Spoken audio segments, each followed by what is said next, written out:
रामायण के प्रत्येक योद्धा में अद्भुत क्षमता थी, लेकिन एक ऐसा भी योद्धा था जिसने रावण को एक लात और मेघनाद को एक घूंसे में मूर्छित कर दिया था।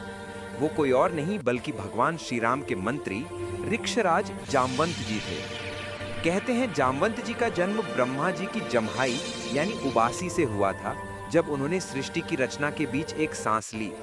यानी वे तो कालजयी ब्रह्म सृजित प्राणी हैं जो स्वयं समय के पहले से विद्यमान हैं। समुद्र मंथन के समय जब देवता और दैत्य थक गए, तब अकेले जामवंत जी ने मंदराचल पर्वत को घुमाया, और वामन अवतार के समय वे इतने तेज थे कि उन्होंने भगवान की पगधूलि में 21 बार ब्रह्मांड की परिक्रमा कर डाली।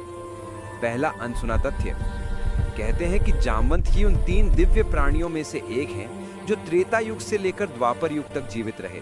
बाकी 2 थे परशुराम जी और हनुमान जी। इन तीनों को त्रियुग जीवी कहा जाता है, क्योंकि वे हर युग में किसी न किसी रूप में उपस्थित रहते हैं। दूसरा अनसुना तथ्य यानी वरदान कथा। एक प्राचीन कथा के अनुसार जब समुद्र मंथन के समय विष निकला तो देवताओं ने भय में पीछे हट गए। तब जामवंत जी ने वही विष अपने हाथ से रोककर भगवान शंकर को सौंपा, जिससे वे नीलकंठ बने। इस सेवा से प्रसन्न होकर भगवान शंकर ने कहा, हे जामवंत, जब तक धर्म की रक्षा होगी तुम्हें मृत्यु स्पर्श नहीं कर पाएगी। यही कारण है कि वे राम और कृष्ण दोनों अवतारों में जीवित रहे। रामायण के बाद जब श्री राम ने कहा कि द्वापर युग में मैं कृष्ण बनूंगा, तब जामवंत जी ने प्रण लिया, जब तक प्रभु मुझे स्वयं पराजित न करें तब तक मैं भूमि पर विचरता रहूंगा। और यही हुआ।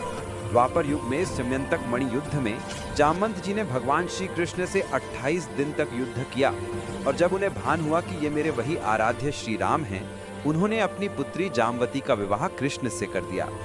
दोस्तों सोचिए, जो योद्धा रावण को एक लात से और भगवान को 28 दिन तक रोक सके, उसकी शक्ति कैसी अद्भुत रही होगी।